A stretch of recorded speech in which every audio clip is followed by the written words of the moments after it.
Le grand dialogue. Sigi Kafoba. Le grand dialogue, l'émission de débat du studio Tamani sur votre radio. Sigi Kafoba. Le grand dialogue. La liberté de la presse est-elle en péril au Mali? C'est le thème du grand dialogue de ce soir. Intimidation, enlèvement, assassinat, suspension de médias. Le travail de journalistes ou d'hommes de médias est de plus en plus difficile dans le pays. La presse est-elle toujours libre au Mali? Comment les médias arrivent-ils à travailler dans un contexte de crise? Quelles sont les menaces qui pèsent sur les journalistes de nos jours? À l'occasion de la Journée mondiale de la liberté de la presse, nous recevons des responsables d'organisations de faîtières de la presse. Il s'agit de Bandjougou Dante, président de la Maison de la Presse, Modibo Fofana, président de l'Association des professionnels de la presse en ligne Appel Mali, Mamoudou Bokoum, président de l'Union des radios et télévisions libres du Mali, URTEL. Nous avons sollicité la participation de la haute autorité de la communication qui semble pourtant accorder son accord, mais qui malheureusement n'a pas répondu à notre dernière sollicitation. Je suis Imran Akilo Maïga, invité auditeurs, téléspectateurs, bonsoir et bienvenue. Le grand dialogue. Le 3 mai a été proclamé Journée mondiale de la liberté de la presse par les Nations Unies depuis 1993. C'est l'occasion pour nous de faire le point sur la liberté de la presse au Mali. Bandjougou Dante, la première question vous sera adressée. Qu'est-ce qui est prévu déjà demain pour célébrer la Journée de la liberté de la presse au Mali? Merci Imran. Comme vous le savez, nous avons une tradition établie à la Maison de la Presse depuis quelques années. C'est vrai, le 3 mai, c'est la journée mondiale de la liberté de la presse, mais depuis quelques années au Mali, nous avons décidé de consacrer une semaine entière aux activités de la journée mondiale et nous l'appelons Semaine nationale de la liberté de la presse. Bien évidemment, à l'occasion de cette semaine-là, le lancement va avoir lieu le 3 mai. C'est une activité classique qui est intégrée dans l'agenda de tout le monde. Il y aura ce qu'on appelle la cérémonie officielle qui implique l'ensemble des acteurs des médias, à commencer par le département de la communication, la haute autorité de la communication, les organisations professionnelles, les patrons de presse, les journalistes, tous les travailleurs des médias. Et cette matinée est surtout marquée par les discours officiels. Et ensuite, il y a la conférence inaugurale. En marge de cette première journée, il y aura des activités de formation, les conférences, les échanges. Bref, pendant la semaine concernée, c'est le grand rassemblement à la Maison de la Presse avec des activités diverses et variées. Et ces activités sont généralement organisées par les organisations professionnelles en collaboration avec leurs partenaires. Et la Maison de la Presse joue un rôle d'accompagnement et de facilitation. D'accord. Modibo Fofana, une semaine nationale de la presse, comme le dit Bandjougou Dante, répond-elle aux attentes de la presse malienne? Ok, exactement comme le président vient de dire. Chez nous, c'est une semaine, pendant toute une semaine, c'est une réflexion. Nous menons des réflexions pour faire le bilan de l'année écoulée. Généralement, surtout tout ce qui est relatif à la liberté de la presse, à l'éthique et déontologie journalistique, etc. Bon, est-ce que ça peut répondre à notre attente? Oui, parce que ça nous permet au moins entre nous d'échanger ici au niveau de la Maison de la Presse et faire des propositions et des solutions. Bon, généralement, chaque année, ça nous permet également aussi de faire une commémoration, de rendre hommage à tous ceux qui ont perdu leur vie dans l'exercice de cette profession, et puis ceux qui ont disparu. Vous savez très bien que Birama Touré, que tout le monde sait, il a disparu il y a bientôt 7 ans, ou bien 8 ans, depuis 2016. On ne connaît pas sa nouvelle, et d'autres aussi sont pris en otage. Quand même, c'est une journée de commémoration, mais également, pendant cette semaine, on fait aussi un rappel à nos gouvernants de respecter leur engagement en faveur de la liberté de la presse. Vous savez, aujourd'hui, on est dans un contexte particulier. Certains disent également que nous sommes dans une situation d'exception, mais dans ce contexte, la presse s'autocensure.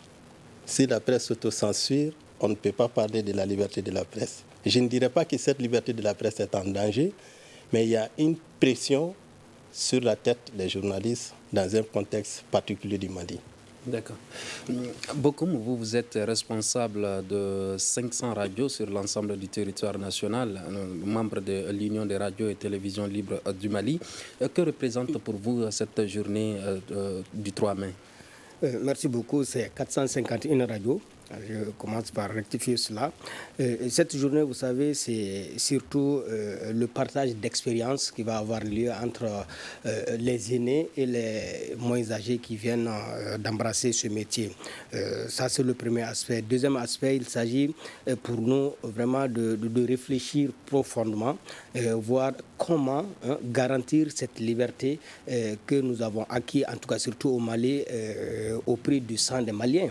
Donc c'est très important pour nous, cette journée, de rappeler les uns et les autres de leur engagement, de leur devoir, de tout ce qu'ils doivent faire pour garantir cette liberté. Alors, pour les radios, surtout les radios qui sont dans les coins les plus reculés et très dangereux d'ailleurs en termes d'insécurité, l'exercice de ce métier s'avère très compliqué sur le terrain, surtout à l'intérieur du pays. Donc nous, à radio, nous nous voyons concernés et nous pensons que cette journée peut permettre à chacun de son côté vraiment de se donner à fond pour permettre aux acteurs et actrices qui animent ces médiums radio tant à Bamako qu'à l'intérieur du pays de mieux exercer son métier. Donc c'est pour nous une journée extrêmement importante qui peut vraiment nous sauver, nous garantir et qui va nous sécuriser. Bandjougou Dante, comment se porte la presse malienne aujourd'hui? Je crois que dans un environnement qui est marqué par plus de 400 radios, par plus de 200 parutions, par une quarantaine de chaînes de télévision, caractérisé aussi par un nombre indéterminé de médias électroniques, cela n'est possible que dans un espace d'expression favorable. Oui, au Mali, nous avons une liberté d'expression. Oui, au Mali, nous avons la liberté de la presse. Mais seulement, il faut retenir que la liberté n'est jamais définitivement acquise. Elle doit être soutenue, elle doit être protégée, parce qu'elle est sujette à problème. Elle peut être menacée. Il y a des tentatives de remise en cause de cette liberté pour des raisons objectives ou subjectives. Donc, dans le pays, l'ensemble des textes réglementaires encouragent la liberté d'expression, à commencer par la loi fondamentale de notre pays, qu'est la Constitution. Maintenant, dans la pratique, l'on peut être amené à violer les textes et à remettre en cause les principes élémentaires du respect de cette liberté-là. Donc, nous pouvons dire que dans notre pays, la liberté de la presse existe, mais elle doit être protégée, elle doit être soutenue, elle doit être encadrée. Quand vous dites qu'il y a des tentatives de remise en cause de la liberté de la presse au Mali, vous faites référence à quoi? Mais quand je dis qu'il y a des tentatives de remettre en cause la liberté de la presse, cela se manifeste à plusieurs niveaux.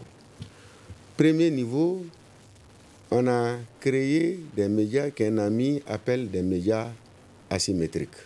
Autrement dit, quand on parle de guerre asymétrique, non, il y a des médias asymétriques qui ne respectent aucune règle d'éthique et de déontologie. Malheureusement, ces individus sont souvent préparés pour s'attaquer aux voix discordantes. Ça, c'est une menace assez grave. Aujourd'hui, les gens ont souvent peur de s'exprimer, de donner leur opinion ou de travailler convenablement dans leur rédaction parce qu'ils se disent que, généralement des journalistes, quand ils font correctement leur travail, d'autres personnes, se réclamant du monde des médias ou pas, sortent pour leur rendre la vie amère, à travers des injures graves, à travers des agressions frontales. Il y a la menace qui peut naître parfois des pouvoirs publics, la menace qui peut naître souvent des anonymes, et la menace qui peut venir souvent de ceux à travers lesquels la menace ne doit jamais venir. parce que ceux-ci sont censés être les garants même de la liberté d'expression, notamment l'instance de régulation, celle qui est censée assainir le secteur, celle qui est censée protéger le journaliste et son travail, mais qui est censée également de sanctionner les journalistes. Si la menace vient de ce côté-là, là, ça devient très grave. Vous faites référence à la haute J'ai fait référence à la communication. L'instance de régulation, c'est la HAC. Nous allons en parler tout à l'heure. Modibo Fofana, estimez-vous qu'il y a des menaces aujourd'hui sur la liberté de la presse? Officiellement, non. Jusqu'à présent, on peut dire que les autorités de la transition n'ont posé aucun acte officiellement pour menacer la liberté de la presse. Mais dans la pratique, il y a une pression sournoise sur la liberté de la presse. La raison pour laquelle j'ai dit que c'est une liberté de presse qui est sous surveillance. Dans un contexte actuel, les journalistes s'autocensurent. Il y a des facteurs. Il y a des sujets que les journalistes ne peuvent pas aborder parce que personne ne les a dit de ne pas traiter ces sujets, mais au regard du contexte, ils s'autocensurent. Et puis également, il y a le contexte, il y a l'environnement économique aussi qui n'est pas favorable aux médias. Les journalistes cherchent à se contenir, souvent de ne pas toucher à certains sujets pour ne pas perdre de contrat. Voilà des facteurs aujourd'hui qui font de telle sorte que les journalistes s'autocensurent. Mais dans un pays où l'insécurité se conjugue à l'instabilité politique, cela compromet ce qu'on appelle la sécurité des journalistes. Et également, ça compromet aussi à l'accès à l'information. Brièvement, on peut dire aujourd'hui que la liberté de presse est sous pression, est sous surveillance. Et les journalistes s'autocensurent. Et ça met un peu que cette liberté de presse est un peu en danger. Quand le président de la Maison de la Presse disait tout à l'heure que la menace peut venir du pouvoir public, est-ce que vous partagez cette analyse? Bon, ça, c'est une évidence. Hein? C'est une évidence. Et récemment, vous avez vu qu'il y a eu un communiqué à caractère liberticide qui demandait aux journalistes de ne pas couvrir les activités politiques. Moi, je suis sûr et certain qu'ils ont manqué de la pédagogie pour s'adresser à cette profession noble. Bon, des actions comme ça également, on peut résumer qu'il y a une menace qui plane sur la liberté de la presse, même si ce n'est pas officiel. D'accord. Les radios également sont victimes des menaces, des violations?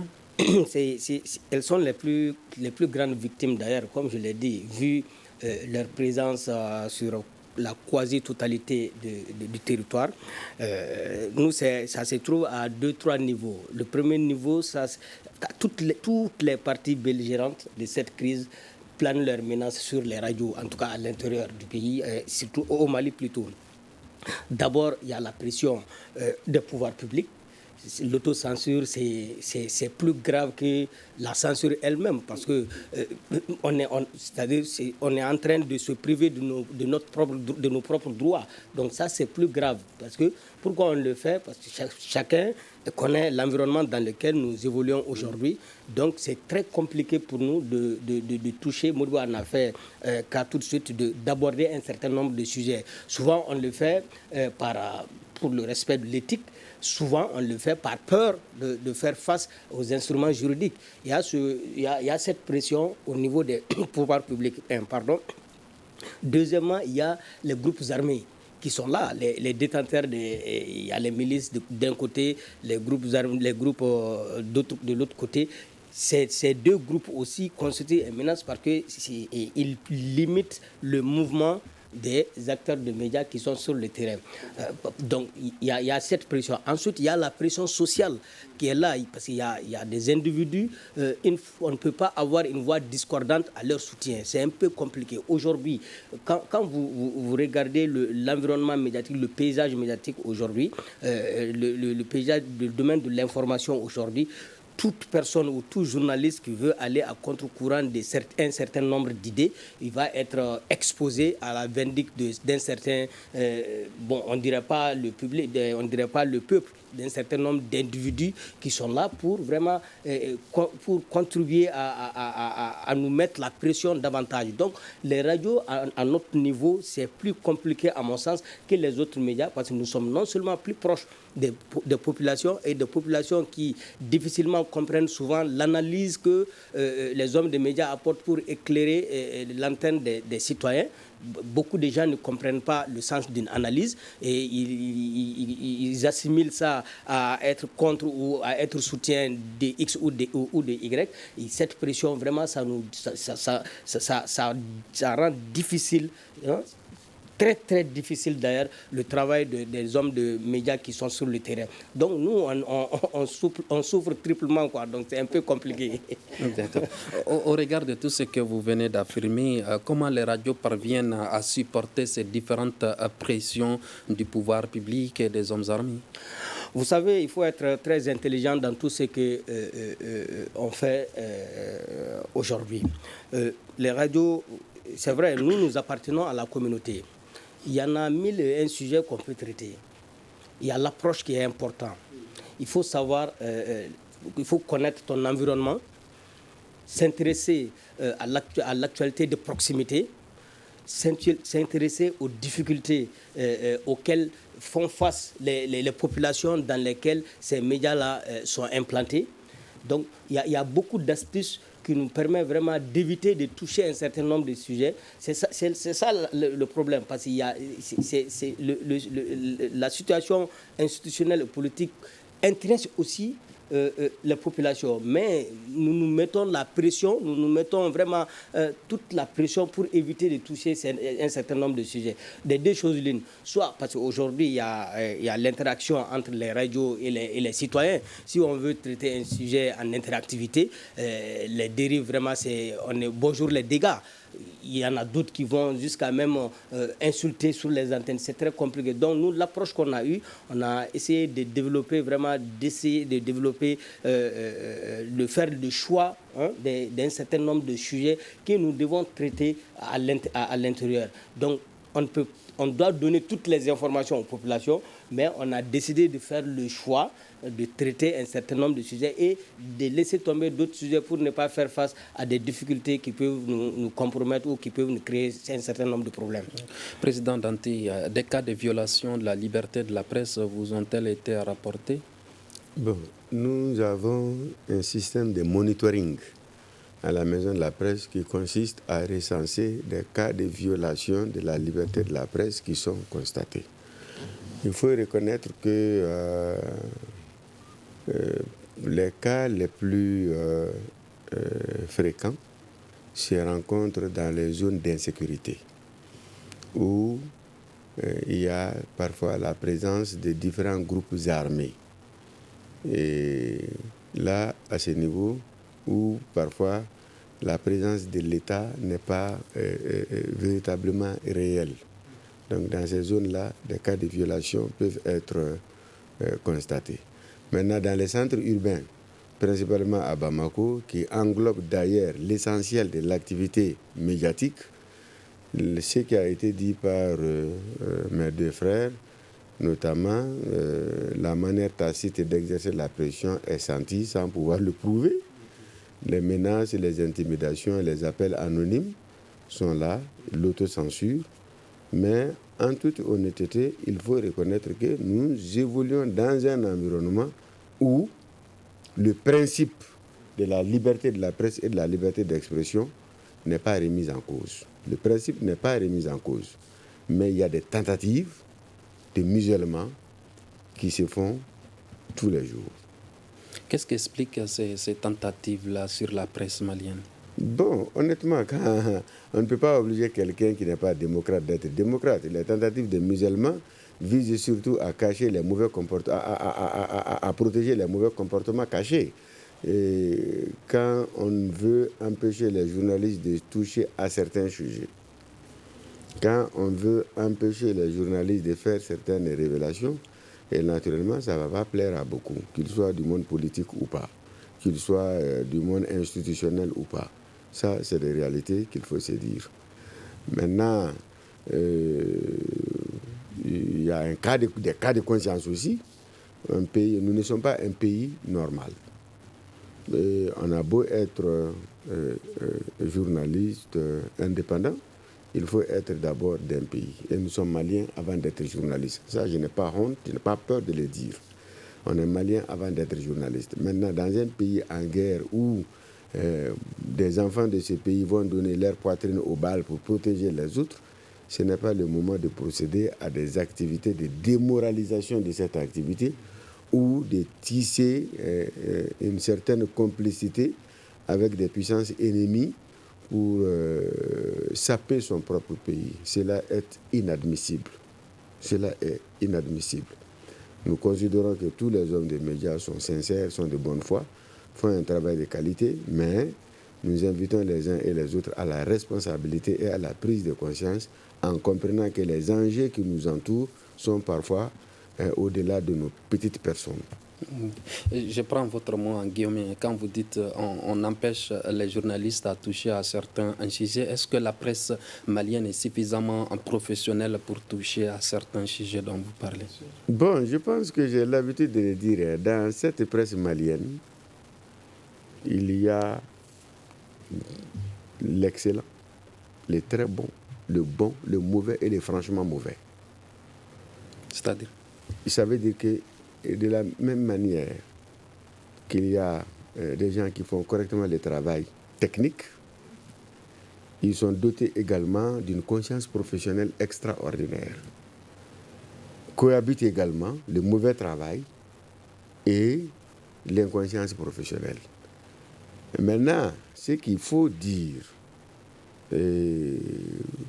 sans ambiguïté, on peut être fort techniquement et être moralement mauvais. On peut être moralement bon et être parfois techniquement nul. Et le bon journaliste suppose la réunion des deux. Le techniquement bon et le moralement irréprochable. Ces différentes qualités, on les trouve où? On les trouve dans la presse malienne. Il y a des hommes et des femmes de valeur qui sont dans ce écrite, la presse radio, dans tous les médias. La presse malienne est un ensemble. C'est un ensemble. Presse électronique, presse audiovisuelle et presse écrite, presse digitale, cohabitent. Et le Mali a cette particularité-là également, où vous trouverez une personne qui est à la fois presse écrite, presse digitale et presse audiovisuelle. Modibo, quand j'ai posé la question tout de suite au président, à savoir si la presse malienne est suffisamment professionnelle pour toucher à certains sujets, vous avez dit oui. Tout à fait. Exactement, je vais aromatiser ce qu'il a dit. Dans toutes les corporations, c'est les débats partout. Généralement, on voit certains cherchent les poux sur les têtes rasées. Et dans la presse malienne, il y a des brebis galeuses, mais il y a des bons journalistes et il y a des médias qui donnent de bons contenus. Moi, j'ai eu la chance de faire les sous-régions comme mes deux présidents. Si on fait une comparaison par rapport à la sous-région, sur le plan quantitatif, je pense qu'on a déjà relevé les défis. Certes, sur le plan qualitatif, on doit quand même essayer de voir comment on peut construire certaines choses qui n'existent pas. Mais il y a des bons journalistes qui sont là, il y a des bons médias qui sont là, qui ont des bons contenus. Et comme il y a des mauvais journalistes aussi, mais comme c'est la maison, on ne cesse pas de faire des formations, des renforcements des capacités, de faire des mises à niveau au niveau de la corporation. Et certes, l'avènement des réseaux sociaux et l'Internet, je suis d'accord avec vous, a banalisé la profession journalistique. Et beaucoup aujourd'hui se posent la question, est-ce qu'il faut redéfinir aujourd'hui le journalisme? Moi, je dirais non. Le journalisme doit rester intact. Mais les journalistes doivent faire ce qu'on appelle un travail de qualité et ils doivent se différencier des autres par la qualité de son travail. C'est pour vous dire, aujourd'hui au Mali, on a des bons journalistes, car moi-même j'ai été invité à des événements à l'extérieur. Je me suis rendu compte que ce sont nos propres journalistes qui sont nos formateurs dans les pays de la sous-région. Et cela signifie qu'on a de bonnes graines chez nous au Mali. La presse malienne connaît-elle ses limites ou elle se croit tout permis au regard de son statut de quatrième pouvoir? Non, pas du tout. Pas du tout. Et comme on l'a dit, nous sommes conscients c'est ça qu'on appelle la conscience professionnelle, que M. Danté vient de dire. Dans l'éthique et déontologie journalistique, c'est pourquoi au niveau de chaque association, il y a des commissions d'éthique et déontologie. Précisément au niveau des Appels Mali, nous on mise beaucoup sur la commission d'éthique et déontologie. Certes, ça arrive souvent que des journalistes fassent des dérapages déontologiques. Et avec ces dérapages, il y a des commissions de pairs qui sont là pour les rappeler à l'ordre. C'est pourquoi, pendant cette semaine de la liberté de la presse, j'ai dit, c'est une occasion pour nous de faire souvent les bilans et de se remettre en cause, de voir réellement qu'est-ce qui a marché et qu'est-ce qui n'a pas marché. La liberté de la presse ne signifie pas que, avec les statuts de notre loi spécifique, cela ne te donne pas le droit de dire tout. Et on connaît notre limite. Et c'est pourquoi on se conforme à l'éthique et déontologie. Tout journaliste professionnel sait que dans un contexte comme le Mali, même s'il a vérifié des informations, il a trouvé que cette information est bonne, est vérifiée, il a traité, mais à cause de l'éthique, il s'abstient de ne pas publier. Parce que si la publication de cet article peut nuire à la cohésion sociale, ça peut nuire les vivre ensemble, ça peut même stabiliser les pays, l'éthique impose aux journalistes de ne pas publier. C'est ça qu'on appelle la conscience professionnelle. Et notre statut ne nous permet pas de dire tout. Et raison pour laquelle on avait dit une fois qu'on n'a pas besoin de dire à un journaliste d'être patriote, parce qu'on connaît notre limite. Et puis, Dante, il a si bien dit, le seul pays qui nous appartient, c'est le Mali. Aucun journaliste professionnel ne cherche à déstabiliser son pays. Tu vas où? Si tu mélanges ton pays, comme le disent les Ivoiriens, tu vas où? Et cette conscience professionnelle la responsabilité nous rappelle ici et nous invite également de s'abstenir à dire certaines choses dans un contexte particulier comme le Mali. Et c'est pourquoi nous, on appelle un bon journaliste professionnel est un bon patriote plus que tout le monde. On n'a pas besoin de dire que je suis patriote, mais à travers tes faits, tes écrits, on doit mesurer le patriotisme de ces journalistes. D'accord. Le président de la presse en ligne disait tout à l'heure qu'il y a certains sujets, même si le journaliste veut les traiter, quand il se rappelle de l'éthique et de la déontologie, il se retient. Mais au niveau des radios privées, des radios que auxquelles vous êtes responsable, tout s'est dit, tout se raconte sans aucun respect de l'éthique et de la déontologie. Qu'est-ce qui explique cela? Pas du tout. Chez nous, c'est ce que j'ai dit. Nous appartenons, nous sommes comme ancrés dans une communauté, au sein plutôt d'une communauté.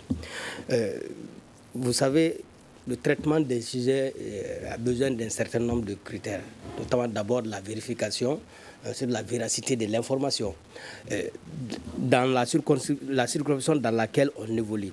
Vous vérifiez une information et vous trouvez que c'est une vraie information, toutes les sources sont concordantes, qu'elle est vérifiée, elle peut être diffusée.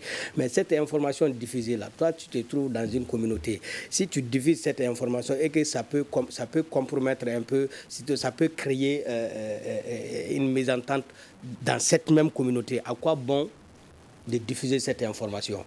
C'est-à-dire, comme on l'a dit, toutes les vérités ne sont pas bonnes à dire. Je vais bondir par rapport à l'existence de journalistes de qualité au Mali. Aujourd'hui, il faut aller voir, à ma connaissance, je parle sous les réserves du président Danté, il n'y a pas un journaliste en prison pour avoir tenu un quelconque ou pour avoir écrit sur une quelconque nouvelle dans le cadre de son travail. Je n'en connais pas. Un journaliste qui a été en prison. Donc, ça veut dire que nous sommes respectables de l'éthique et de la déontologie. Et c'est ça le gage d'un journalisme professionnel. Aujourd'hui, au Mali, Aucun journaliste n'est inquiété en prison aujourd'hui. Mais ce qu'on a dit, ce qui est réel, ça c'est la menace. Donc il faut se prévenir. La menace, elle existe. La pression, elle existe.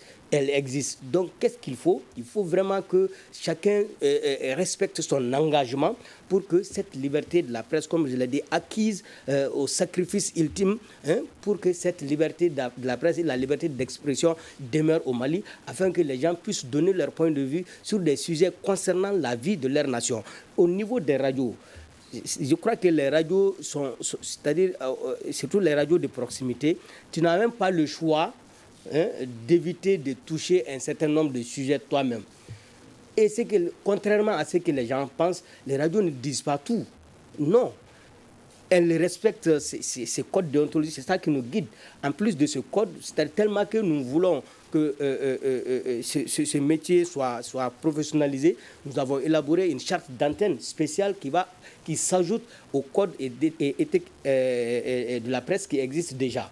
Donc cette charte d'antenne nous guide comment se conduire à l'antenne, que ce soit à la télé ou bien à la radio. Je crois qu'on a élaboré le document avec l'appui de la Fondation Hirondelle, de la Haute Autorité de la Communication et du ministère de la Communication et de l'économie numérique. C'est pour vous dire combien nous tenons au respect des principes de ce métier-là. Donc cette charte d'antenne ajoutée au code d'éthique et de la déontologie, moi je crois qu'une fois que les uns et les autres prennent ça pour référence, cela va de soi que nous restons toujours des journalistes professionnels au Mali. Ça c'est évident. Donc les radios, quel qu'en soit le média, pas que les radios seulement, quels qu'en soient les médias, et ça c'est dans toutes les professions.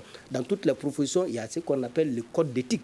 Ça existe, mais autant il y a de bons et de mauvais journalistes au Mali, autant il y a de bons et de mauvais médecins ou pharmaciens ou chauffeurs ou quoi que ce soit encore. Ça existe partout. Donc c'est à nous de voir et de recycler les hommes et les femmes qui évoluent dans ce secteur, de renforcer leurs compétences de temps à autre et de les rappeler les principes qui guident vraiment ce métier-là. D'accord. La Haute Autorité de la Communication, que nous avons sollicité sa présence, qui n'a pas souhaité venir, a enjoint les médias à ne pas couvrir les activités des partis politiques suspendues par les autorités. Comment vous avez apprécié cette décision de la Haute Autorité de la Communication? Nous l'avons mal apprécié, nous l'avons dénoncé et nous continuerons à dénoncer ce communiqué de la Haute Autorité et ce communiqué en violation de 2 à 3 articles du Code d'éthique et de la déontologie. Parmi nos devoirs, on a dit le journaliste peut faire appel à toute personne ressource qui est à mesure vraiment de donner son point de vue ou d'apporter une analyse sur une actualité locale, nationale ou internationale. Je pense que tous les Maliens sont inclus. Donc, si vous demandez à un journaliste d'épargner une partie ou d'épargner un élément de ce groupe-là, ça veut dire que vous voulez nous demander de violer notre propre code d'éthique et de la déontologie. Donc, il y en a tellement de principes. Et on a dit aussi que le journaliste a droit à accéder à toutes les informations, à part ceux qui compromettent à la sécurité d'État. Je pense que les textes sont clairs. Les textes sont clairs et moi, à mon sens, c'est la Haute Autorité de la Communication qui devrait se diriger contre toute personne qui avait brandi cette menace sur les médias. Parce qu'elle est là non seulement à réguler les médias, mais à nous protéger. Je crois que ça fait partie de sa mission. Donc, elle est sortie de sa mission, on le dit, on le maintient. Ça ne veut pas dire que nous sommes en train d'enfreindre à la loi. Non, pas du tout. Au contraire, c'est elle qui veut nous obliger à violer notre code. Et ça, c'est impossible. Donc, nous désolidarisons.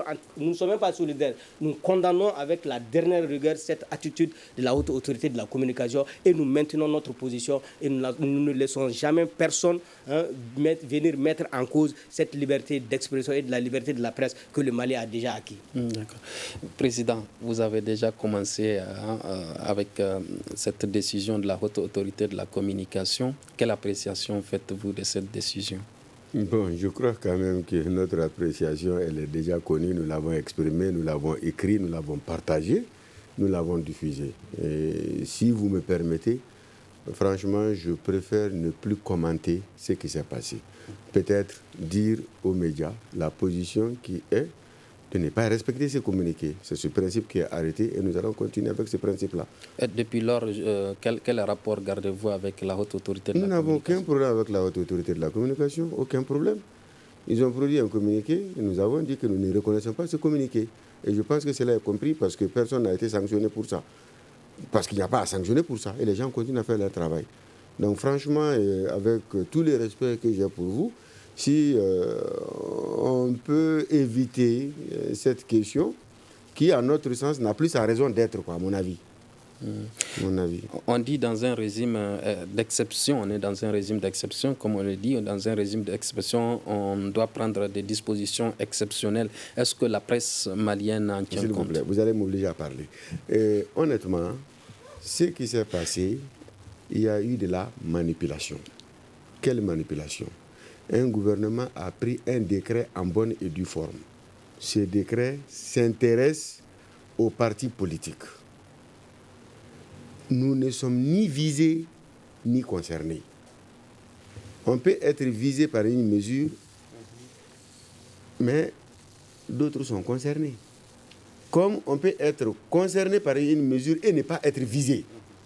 Dans le cas précis, les médias ne sont ni visés ni concernés. Quand je parle de visés et concernés, par exemple, les partis qui peuvent organiser des activités à l'encontre des activités de la transition peuvent être visés par le décret. Mais même les partis amis à la transition sont concernés par la mesure. C'est là les visés et les concernés prennent tout son sens.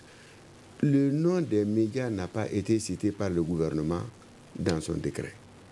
C'est l'instance de régulation qui a produit son communiqué pour interdire aux médias ce qui n'a même pas été fait. C'est là, dans la forme, il y a problème. Dans le fond, il y a problème. Là où les gens ont été choqués, c'est que c'est le communiqué qui a été balancé sur les réseaux sociaux en créant la confusion et le doute dans l'esprit des citoyens lambda qui aujourd'hui fait la confusion déjà entre les désordres qui se trouvent sur Internet et la presse classique.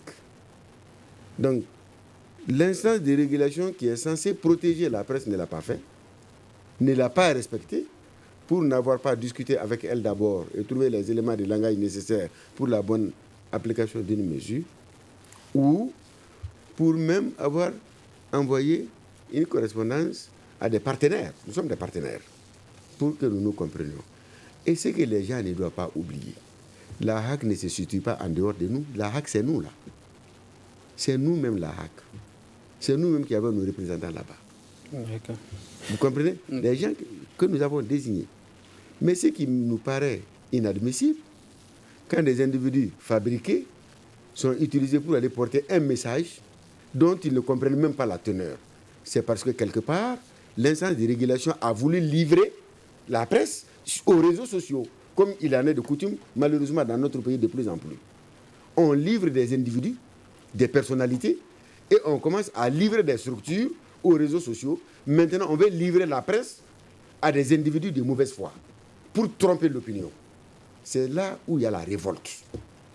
C'est pourquoi nous avons dit que ce que la HAC a fait... Selon une source au niveau de la HAC aurait envoyé d'abord cette note aux responsables de la presse avant diffusion sur les réseaux sociaux. Bon, comme vous dites, selon une source au niveau de la presse, jusqu'à l'heure où je te parle, en tout cas, moi, Maison de la Presse, je n'ai pas reçu la copie de ce communiqué. D'accord.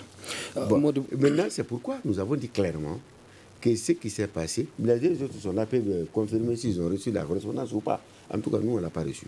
D'accord. Maintenant, ce que je vais vous dire, c'est pourquoi nous avons dit clairement que ce qui s'est passé, soit c'est dû à un zèle illimité, soit à une ignorance ou à un désir totalitaire. Ça ne peut pas se situer en dehors de ces 3 éléments. On me fait signe qu'il nous reste 5 minutes. Nous allons consacrer les 5 minutes aux autres questions de cette émission. Quelle explication à la multiplication des enlèvements et disparitions des journalistes? En novembre 2023, on se rappelle que Abdelaziz Gibrila, journaliste à la radio Nata de Labzanga, a été tué par des hommes armés, tandis que 2 de ses confrères, Salek Ag Zidou Di Zaidan et Mustafa Kone, respectivement directeur et animateur de Radio Coton dans Songo, ont été enlevés. Bon, comme on a déjà évoqué ça, c'est le contexte sécuritaire au Mali. Dans un pays, comme je t'avais dit, si l'insécurité se conjugue à l'instabilité institutionnelle, cela compromet forcément la sécurité des journalistes. Également, en dehors de Bamako, même à Bamako, ceux qui sont là, c'est vrai, ils n'ont pas été enlevés directement, mais ils reçoivent régulièrement des intimidations, des harcèlements, ce qui explique également l'autocensure. À mon avis, c'est dû au contexte du pays, parce qu'on est dans une situation d'exception. Notre liberté de la presse, en réalité, d'une part, est en danger, d'une part, directement et indirectement, parce que l'environnement n'est même pas aujourd'hui favorable à l'exercice de la liberté de la presse. Surtout ceux qui sont en dehors de Bamako, des zones qui sont occupées par les groupes armés, soit tu te conformes à leurs lois, ou bien on t'enlève, ou bien comme souvent tu es éliminé. Dans les jargons militaires, tu es neutralisé. À cette liste s'ajoute le cas du journaliste Malik Konaté, obligé de s'exiler. N'est-ce pas des signaux inquiétants? Bon, honnêtement, le cas de Malik, ça a été l'objet des débats ici lorsqu'il est parti. Parce qu'au départ, Malik a quitté le Mali, c'était pour une mission à Dakar. C'est après, il n'est plus revenu. Certes, dans une situation exception comme ça, beaucoup quand même pensent que les voix discordantes sont éteintes. Peut-être le cas de Malik est dans cette situation. Mais au départ, la situation de Malik, il était parti pour une mission. Et après, il n'est plus revenu. C'est qu'on a été informé. Mais on n'a pas des éléments tangibles que réellement Malik a été contraint d'aller à l'extérieur. On n'a pas des éléments concrets. Ce qu'on nous a rapporté au niveau de ses proches collaborateurs. Vous voyez. Président, avons-nous des signes de vie de Zaidan et de Mustafa Kone? Pas du tout. Ces deux s'ajoutent à ceux de Hamadou Nianibouli et de Moussa Banan Diko, plus Daouda Kone de Souban. Je crois que c'est Daouda Kone, non? C'est Souri Kone de Souban. Donc, c'est pour vous dire qu'on a assez d'hommes de radio qui sont vraiment avec leurs ravisseurs. Jusqu'à l'heure où je vous parle, on n'a aucune nouvelle de tous ceux-là qui sont disparus, en tout cas à l'intérieur du pays. Donc c'est très inquiétant. C'est ce que je dis. On ne peut pas exercer le travail de journaliste sans pour autant se mouvoir. Le journaliste, c'est un homme de terrain. C'est comme un militaire. Tu ne peux pas faire la guerre étant dans ton camp. Il faut sortir, aller sur le terrain. Il n'y a pas de journaliste si tu ne pars pas sur le terrain. Et aujourd'hui, vous n'êtes pas sans savoir que c'est très compliqué d'exercer ce métier sur le terrain, surtout à l'intérieur du pays. C'est des zones très dangerogènes. Donc c'est pour vous dire qu'on n'a pas de ces nouvelles et on prie. Et c'est le lieu d'exhorter, encore une fois, de réitérer auprès de hautes autorités, de tout mettre en œuvre pour qu'on puisse retrouver nos camarades disparus. D'accord. Président, comment rétablir la confiance entre les gouvernants et les journalistes? Bon, je crois quand même qu'il n'y a pas la rupture de confiance entre nous, seulement il y a une méfiance. Et cette méfiance doit consister pour tout le monde à faire en sorte que le partenariat existe et que le partenariat demeure. Nous sommes tous les enfants du pays et chacun de nous est sensible aux difficultés du pays. C'est là extrêmement important. Et on ne peut pas remplacer la liberté de la presse, la liberté d'expression par autre chose. Ceux qui sont les gouvernants du pays, ceux qui ont une parcelle, un bout de pouvoir, chacun doit comprendre que la liberté de la presse protège tout le monde et ça intéresse tout le monde. Donc cela est extrêmement important. Les médias, à travers leurs responsables des organisations professionnelles, restent des interlocuteurs valables pour trouver des solutions aux problèmes qui assaillent notre société. Merci. Ainsi se referme ce grand dialogue, mais fait signe que nous n'avons plus de temps, qui portait sur la liberté de la presse est-elle péril au Mali. Et nous étions avec des responsables d'organisations de fêtières de la presse, Bandjougou Dante, président de la Maison de la Presse, Modibo Fafana, président de l'association de professionnels de la presse en ligne au Mali, Appel Mali, Mamadou Bokoum, président de l'Union des radios et télévisions libres du Mali, URTEL, et nous avons sollicité la présence de la haute autorité de la communication, mais notre sollicitation est restée sans réponse. Je suis Imran Akilo Maïga, merci de l'avoir suivi, à demain pour un autre débat.